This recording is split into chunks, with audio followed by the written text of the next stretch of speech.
Hi there, I'm Edgar Wright, and with this handy marker, I'm going to break down some of the details, some of the tricks, and some of the choreography from my favorite scenes in my career.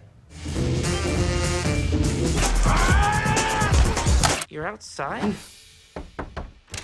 You mothers.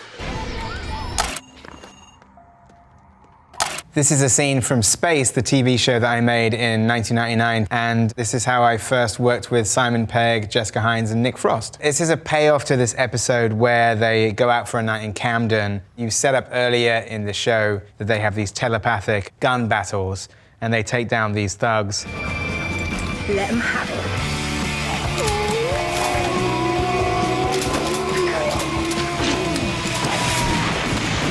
One of my favorite things about this sequence is that the actors are doing the sound effects themselves, and then we dubbed on a whole bunch of other real gun sounds as well. So that was something that came up in the edit and the sound mix. It was just funny having both of them together. And you can just tell what utter joy everybody is having making not just the sounds of the guns, but like Simon Pegg doing like the sound of his own squib going off is just hilarious to me. But you can hear the actors going, "Pfft." I don't remember like storyboarding much of the show. Everything I've done since then, I've storyboarded every single frame. But I'm pretty sure I storyboarded this one. The storyboards would pretty much be like Tim's face, maybe like kind of like, ah! That would pretty much or maybe I would draw Simon's kind of like strange widow's peaks. That is pretty much what a spaced storyboard would look like.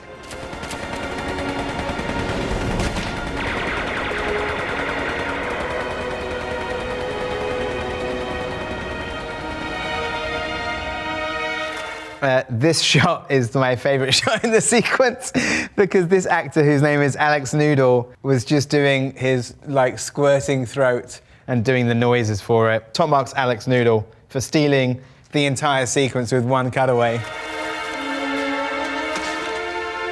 The next scene is from Shaun of the Dead. This is the scene on the Sunday morning when Shaun goes to the shops, oblivious to the fact that there's a zombie apocalypse happening. This was actually the first shot of the entire movie that we did, and we really wanted to start with a very complicated shot. I think we maybe did about 8 to 10 takes of this. It was a very challenging shot to start with, but I felt it was a good thing to do something really ambitious on the first day of the shoot, which involved the whole crew, and also kind of like signal to everybody, people making the movie, this is how we mean to go on, where this is what the movie's gonna be. When we were doing the location scout for this shot, my director of photography, David Dunlap, he said to me, this shot's gonna get cut out of the movie. And I said, it's gonna get cut out of the movie? Why? He goes, you'll never use this shot in its entirety. I bet you any money it's gonna get cut out. And so I was kind of so annoyed about that comment that basically I went away with both my production designer and Simon Pegg, and I think we like tripled the detail in the shot. So all of these things like you've seen a guy washing that car window, later you see him as a zombie. So we just added all of these details, like having Simon like trip over twice. He does it in the earlier version of the shot, he does it again.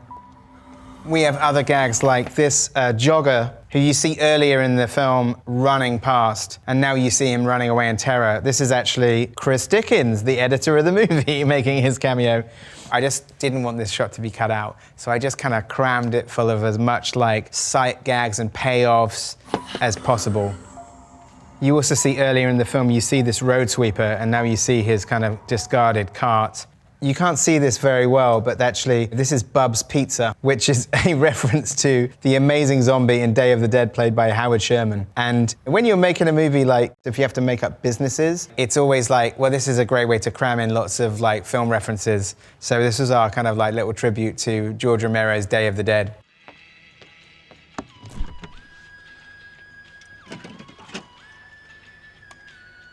I always like the idea that Shaun takes a Diet Coke there because this is the point where he's been dumped by his girlfriend and probably decided to get his shit together, and his one concession to maybe being a grown-up is stop drinking full-fat Coke.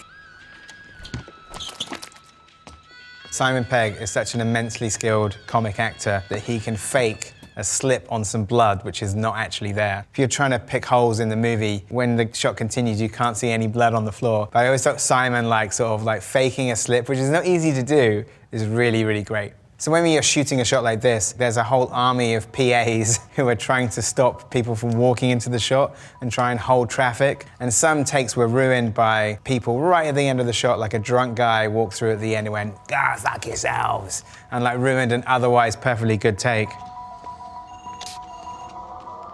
It's worth pointing out that the reason that he eats the strawberry cornetto is when I was at art college and I was very hungover, I had a hankering for some ice cream in the morning and it really helped my hangover. And after that, for a very long time, the cornetto became my hangover cure. I don't know if there's any medical basis in that idea, but I like to believe that it's true.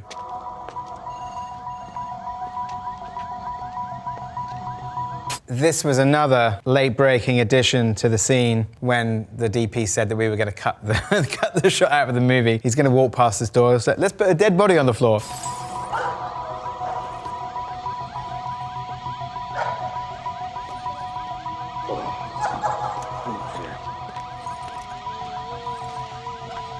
No, I haven't got any change. So then we come full circle, like this guy is like a sort of a homeless guy who's asked Shaun for money earlier in the film. Shaun just assumes that he's still asking for money, but essentially he wants to kind of eat him. You can also see in the background the groom, who is basically going to be the zombie that actually gets into their house in a later scene. And then the shot ends exactly as it started, with him kind of pulling the gate. And that was the first slate of the first day of shooting on Shaun of the Dead. Next up, we're going to look at a scene from my third movie, Hot Fuzz, from 2007.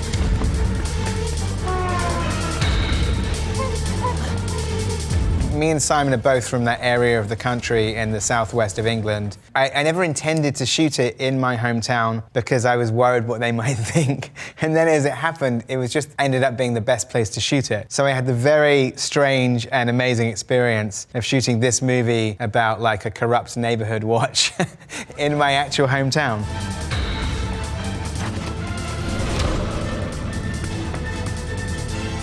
This particular shot, we basically tried to do the shot from Raiders of the Lost Ark, where Indiana Jones like runs into the market trying to look for Marion in a basket. So essentially this was our little tribute to Indiana Jones. You mothers. I don't know why, it's probably one of the sillier jokes in the movie, "Oh, you mothers," and it cuts to these mothers with prams blocking its way, which means he has to go a different way. But this actually is like where I used to walk home from school. This is right around the corner from the comprehensive school that I went to. So this the film that couldn't be more close to home for me. It's very sort of funny to watch and then make like a big American-style action film in my hometown. Let's cut through here. Come on. Through the gardens. What's the matter, Danny? You never taken a shortcut before? This is like a payoff to the fence gag in Shaun of the Dead, where Shaun tries to jump over a fence and fails, and we thought Nicholas Angel would be a lot better at it. I've never taken a shortcut before. It's worth pointing out that in this shot, Simon Pegg performs the first 3 jumps. So that's Simon, that's Simon, that's Simon, and then now, here, an acrobat takes over. We call this the Texas Switch. I've done Texas Switches in all of my movies, but this is like a good Texas Switch where Simon Pegg is going to magically turn into an acrobat. An acrobat. He also actually, we did a Texas Switch in Shaun of the Dead where he sort of played sort of Simon's like jumping double. Mom! I'm coming! So he's on a trampoline and he goes over. And then this is Nick Frost actually doing this bit. And I told Nick Frost to look back right here. And he says, "Why would I look back?" And I said, "If you don't look back, people won't know that you've done the stunt. You have to take the glory of doing the stunt. So just make it look like you look back at the damage that's been done so that you can see that Nick Frost actually did that stunt and not a stuntman." And now we're going to look at a scene with another Texas Switch from Scott Pilgrim vs. the World from 2010. So Scott Pilgrim, like the coward he is, does not want to see his recently ex-girlfriend Knives Chow right now. And what he is going to do is get out of the apartment straight away. What's that? You're outside? Is Scott here? You know what? He just left. Now, if you watch this shot, this is Michael Cera here. And then, You know what? In the same shot, Michael Cera is now hiding behind this door, and this is the stuntman, Chris Mark, who jumps through this very narrow window. And I think some people assume that it's like a digital trick, or that we're doing something fancy with the editing. But all that happens is Michael Cera runs to the one side of the room, and Chris Mark runs and launches himself off a mini trampette through this very narrow window, which, as I recall, probably had foam around it, just in case he caught himself. But if you actually watch the shot, Chris Mark, an amazing stuntman, goes through the window without touching the sides. It's quite incredible. I don't think we did too many takes of it. My recollection is that Chris Mark nailed it every time. There's probably only 3 takes of this shot. One of the absolute joys of that movie, and the main memory I take away from it, is what fun the cast members had, and I think that chemistry is infectious. And you can just see in that scene the fun that Michael Cera, Ellen Wong, and Kieran Culkin are having, and it's something to this day that I have immensely pleasurable memories about that movie because of the cast. So the next scene is a big old brawl from my movie The World's End, 2013.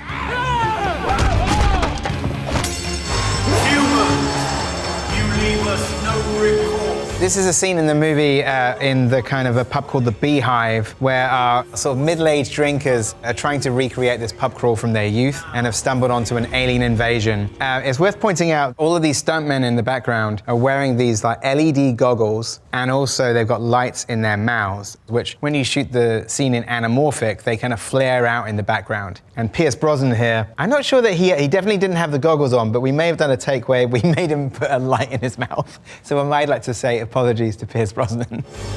If you will not join us willingly, we will be forced to use other means of persuasion. Now, please.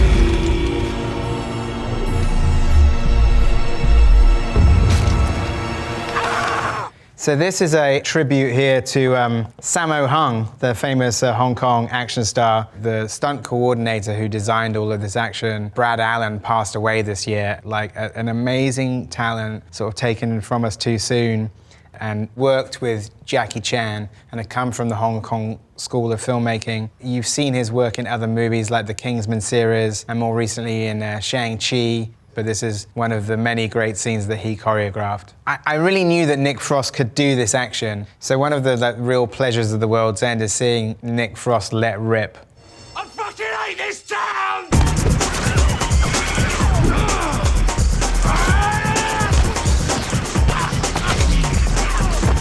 I really like the idea of Nick using stools on his fists. I thought, because we've kind of set up the idea that Andy Knightley used to be a big drinker and he isn't anymore, he's teetotal, and then he gets drunk during the course of the film, and suddenly like his legend as a big brawler comes out. He's basically wearing these kind of stools, but now they're foam, so he can literally thump stuntmen in the face with a foam stool, which is always fun.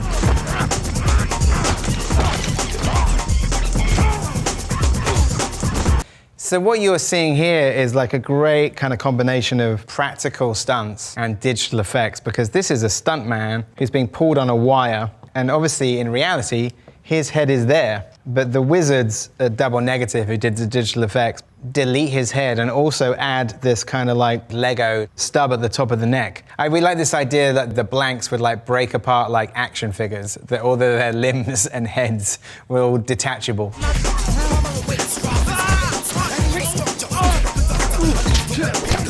In this scene, it's just worth watching Simon Pegg try to finish his drink. That to me is like the funniest bit, is where we try to combine, much like the master Jackie Chan himself, but I love in the middle of all of these punches and blows, just seeing Simon do like a spit take in the middle of it all is fantastic.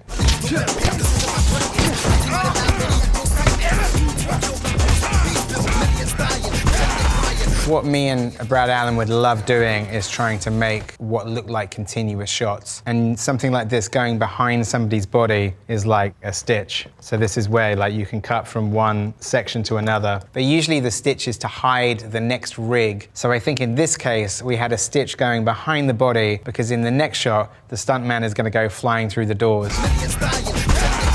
And there he goes, prepped to smash into those doors. I think there's probably about 3 or 4 stitches going on here. Every time there's a whip pan or like a sort of a frame wipe, it's usually a invisible edit to get to the next kind of setup or some new stunt rig.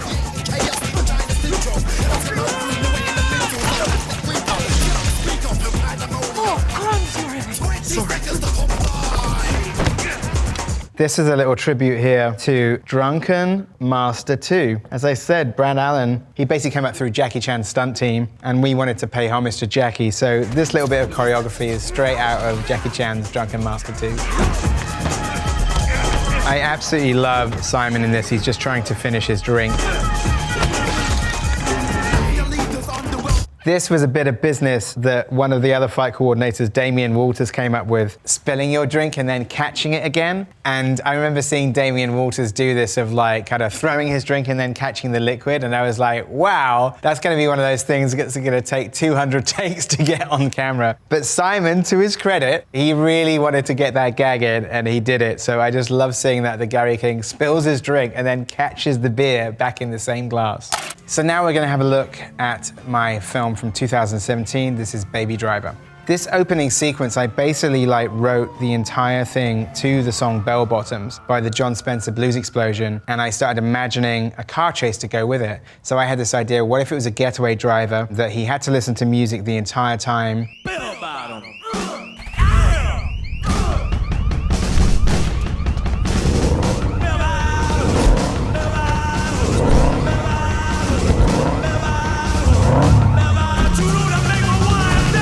I always really love this reaction from John Bernthal, and it's like the first big laugh in the film is him pointing forwards and Baby reversing back out fast.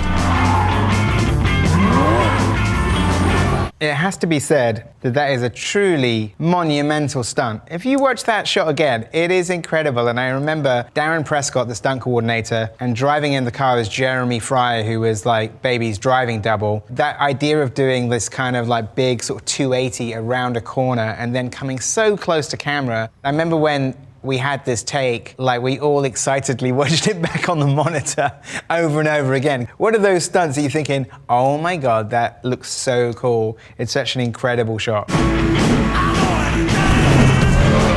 This whole sequence was not only edited to the music and choreographed to the music, we basically had to reverse engineer the entire car chase to the song. And then on top of that, we kept adding little things just so you put in time with the music.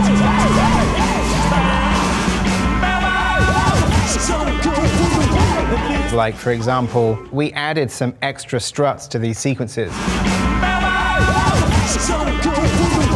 So basically, we would make even things that were wiping in front of the camera go with the song. So everything is real photography, and then occasionally there's little things that happen where you say, hey, what if we added extra struts to put them in time with the beats of the song?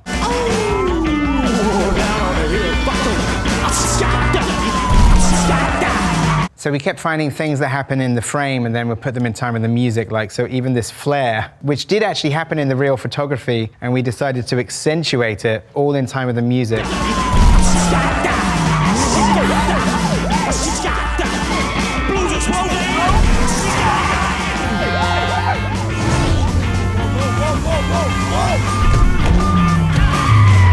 This was a stunt which we agonized over a lot because Darren Prescott, the stunt coordinator, knew that Jeremy Fry, the driver, could do this kind of 180 in, 180 out. And the stunt looked very impressive. Like, Jeremy is really doing this kind of like 180 turn one way, 180 turn the other way. And then the one thing that we needed to do afterwards, we'd shot the stunt and Bill Pope, the cinematographer, had said, you need something to make him do the first turn. So actually, this truck is entirely digital. And this truck is just reversing out to give a reason for like Baby to swerve the first time.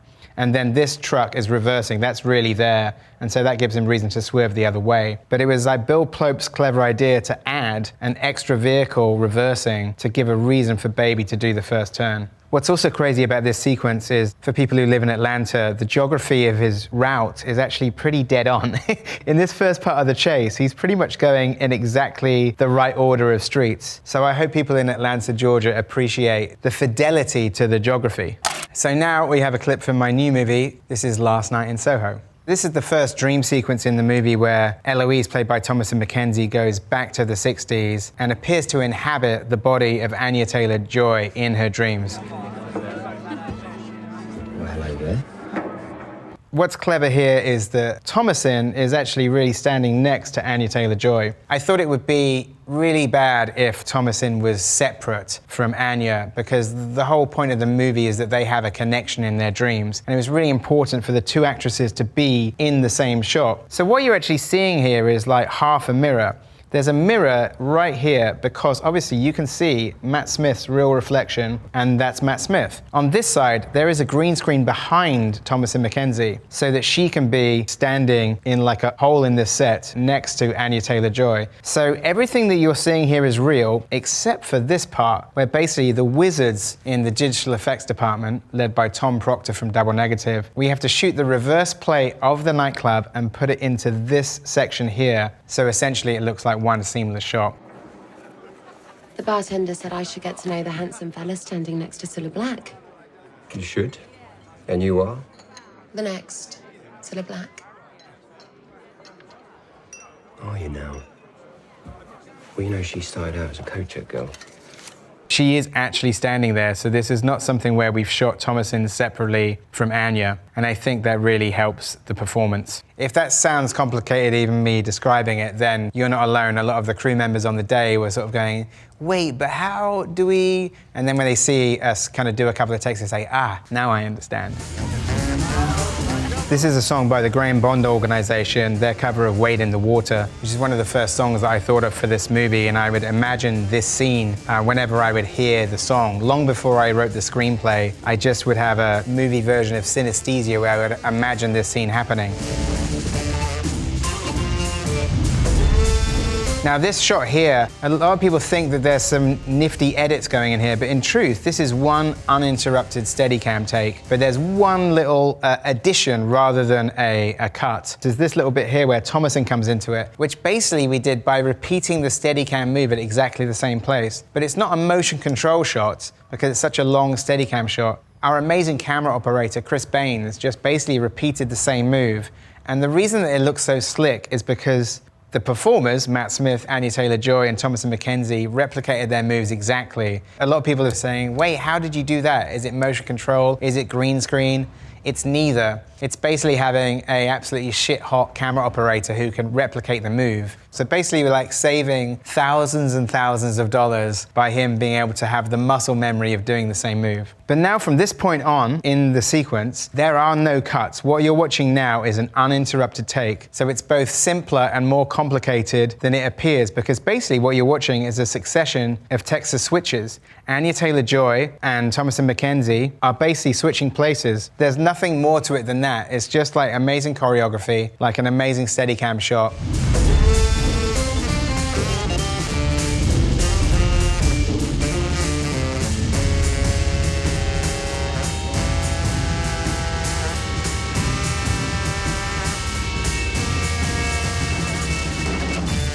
So I'm very proud of this sequence because it's essentially like 5 Texas switches in a row. And so there are no edits in this sequence. You're watching essentially like one uninterrupted Steadicam take right through to the end. It's really like a testament to sort of great choreography, great camera operation, and 3 amazing performers who are able to pull off the dance moves.